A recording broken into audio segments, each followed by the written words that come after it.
Good morning guys, another day, another chicken vlog. Ito nyo po, yan ang ating alagang si Prada, si Louie, ating mga alagang doggy dito. Ngayon po ay pakikita ko sa inyo ang ginagawa dahil may project po ulit ako doon sa Manukan. Yan po, nag-aag-ag ako ng buhangin dahil atin pong ginagawa yung mga kulungan dati. Sinasamintuhan po natin yung mga sahig nila dahil kung hindi ko po nababanggit, ito pong aking backyard na alagaan ng manok ay dati pong abandonado, ginawa pong tapunan ng basura, sunugan, kaya lahat po ng nahuhukay ng manok sa mga kulungan puro po basura, lata, plastic, bote, basag ng mga plato, baso, kung ano-ano pa. Kaya ang ginawa natin ngayon, kumuha po tayo ng buhangin, bili tayo semento para i-improve yung ating manukan. Yan, kung makikita nyo po, 2 araw na po ako nakapagsimula. Pakikita ko po sa inyo yung ating nagawa na.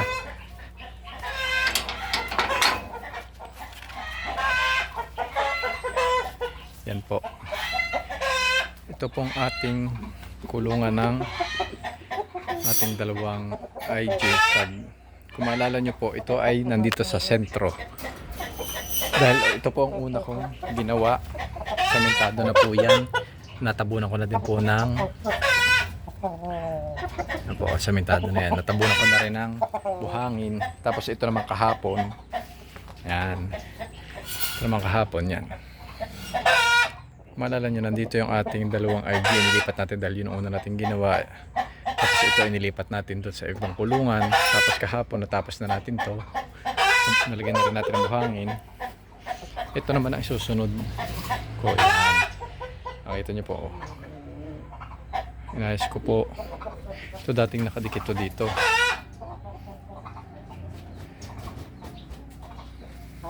Yan.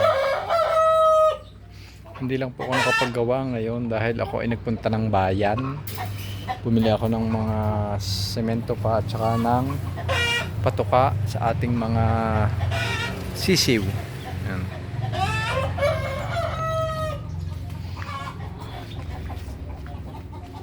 Medyo mabagal lang po ang ating paggawa dahil ako lang po ang nag-agag ng buhangin, ako ang naghahalo, ako ang nag-ano. Ito po isusunod natin. Pagkatapos natin yung isa, ito at ito. Siguro abutin pa ito ng mga 1 linggo dahil depende din po sa panahon. Pag ang panahon ay maulan, hindi tayo makakapaggawa. Yan. Dahil dito lang po tayo naghahalo. Yan, kung makikita nyo dyan sa tapat na yan, or dito sa may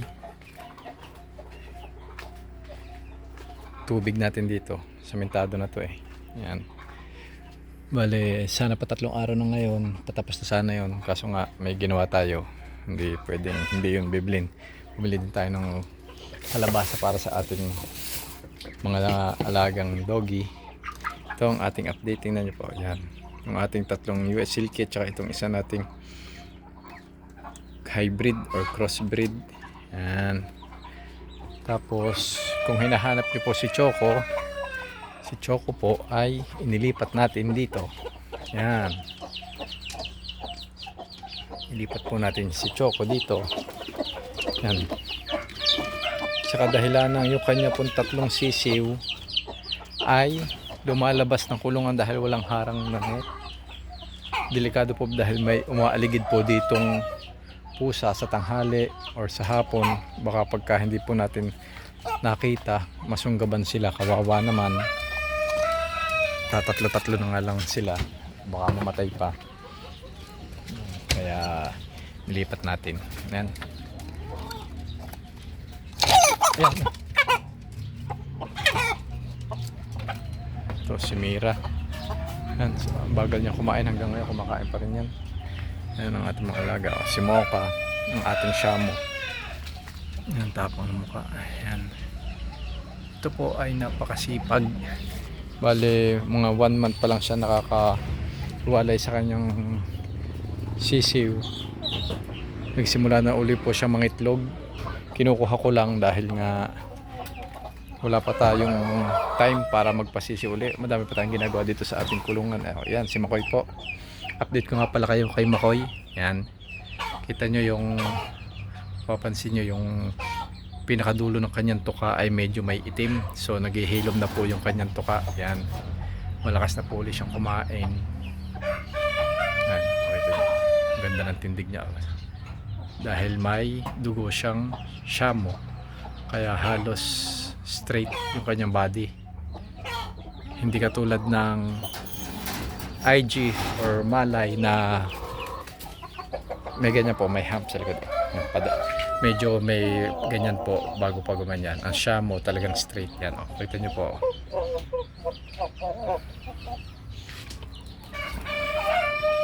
Ito pong ating IG hen. Mukhang masama po ang kanyang lagay. Ang ipot po niya ay puti. Pinapainom ko na po siya ng gamot, sulfar, at yung binlender natin na luya, bawang at oregano. Tamad po siyang kumain, tsaka yung ipot niya medyo maputi. Siguro may salmonella siya or cholera, fall cholera. Tapos yung isa pa rin natin, yan. Malusog naman siya, tamad lang din siya kumain. Ibang iba po. Ito ay talagang parang matutumba o. Yung isa naman mabibo kasi tamad pa rin kumain. Titingnan pa rin natin kung ano mangyayari. Yun, si Mira. Yun. Masama po talaga ang lagay pagkaan ng ulan, init. Pag mahina ang resistensya ng manok, talaga pong kakasakit. Dito po sa ating mga cross na native at native ay wala po tayong nagiging problema kahit tumahapon po sila dito sa gabi. Dito sila nauulanan kahit malakas ang ulan. So far so good. Wala naman po ako nakikitang may sipon or matamlay or ano pa man. Yan yung sisiw natin nakalabas dun sa kabila. Makukulit po itong mga to eh. Ito po delikado yun, katulad nyo. May dalawa pa rin dito.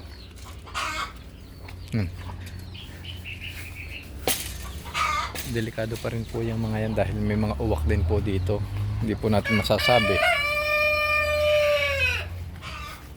At meron pa din po akong isang bagong alagang nabili kanina. Nakita po ako sa bayan. Bali may alaga na rin po ako dating ganito. Broiler po. Yung tinatawag na 45 days.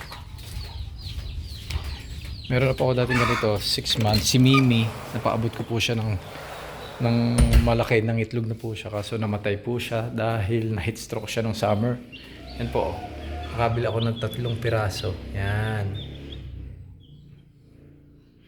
Kaya abangan nyo po kung paano natin sila palalakihin. Yan. Po sila.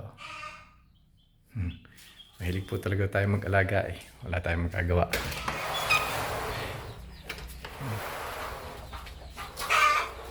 So, yan na lang po muna ang ating update for today. At tayo po muna ay magbabalik sa pag-agag ng buhangin. At kailangan po natin tapusin yung bago sumama uli ang panahon. Maraming salamat mga kaibigan. Keep safe at keep enjoying sa pag-aalaga po ng mga manok. Thank you.